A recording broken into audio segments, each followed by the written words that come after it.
Good morning. This week's Sunday morning message will be continuing out of the book of Proverbs with chapter 12. Whoever loves instruction loves knowledge, but he who hates correction is stupid. A good man obtains favor from the Lord, but a man of wicked intentions he will condemn. A man is not established by wickedness, but the root of the righteous cannot be moved. An excellent wife is the crown of her husband, but she who causes shame is like rottenness in his bones. The thoughts of the righteous are right, but the counsels of the wicked are deceitful. The words of the wicked are, lie in, wait for blood, but the mouth of the upright will deliver them. The wicked are overthrown and are no more, but the house of the righteous will stand. A man will be commended according to his wisdom, but he who is of a perverse heart will be despised. Better is the one who is slighted but has a servant, than he who honors himself but lacks bread. A righteous man regards the life of his animal, but the tender mercies of the wicked are cruel. He who tills his land will be satisfied with bread, but he who follows frivolity is devoid of understanding. The first portion of this chapter compares the various lifestyles of God-fearing people to those who live in foolishness and sin. Among the highlights of this advice is stupidity, the irrationality of those who refuse to take good advice. Likewise, it is noted that it is better to be successful, even if others do not know it, rather than to appear successful and be a failure. Solomon also connects a person's treatment of animals to their righteousness. The wicked covet the catch of evil men, but the root of the righteous yields fruit. The wicked is ensnared by the transgression of his lips, but the righteous will come through trouble. A man will be satisfied with good by the fruit of his mouth, and the recompense of a man's hands will be rendered to him. The way of a fool is right in his own eyes, but he who heeds counsel is wise.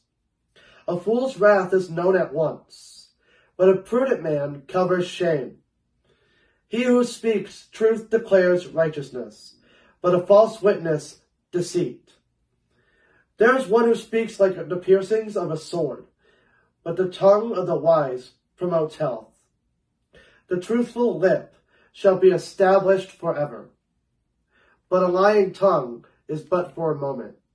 Deceit is in the heart of those who devise evil, but counselors of peace have joy. No grave trouble will overtake the righteous, but the wicked shall be filled with evil. Lying lips are an abomination to the Lord, but those who deal truthfully are his delight.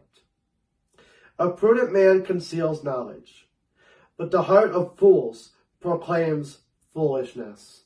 The next part of chapter 12 makes frequent references to speech. Those who lie put themselves at risk. Their own deceit eventually contradicts itself and they will be caught. Those who patiently hold their tongue, waiting to speak until they have something useful and helpful to say, are wise. In contrast, are those who can't control their speech, hurting other people and damaging their own reputation in the process. Of special distaste to God are those who persistently lie. The hand of the diligent will rule, but the lazy man will be put to forced labor. Anxiety in the heart of man causes depression, but a good word makes it glad. The righteous should choose his friends carefully, for the way of the wicked leads them astray. The lazy man does not roast what he took in hunting, but diligence is a man's precious possession. In the way of righteousness is life, and in its pathway there is no death.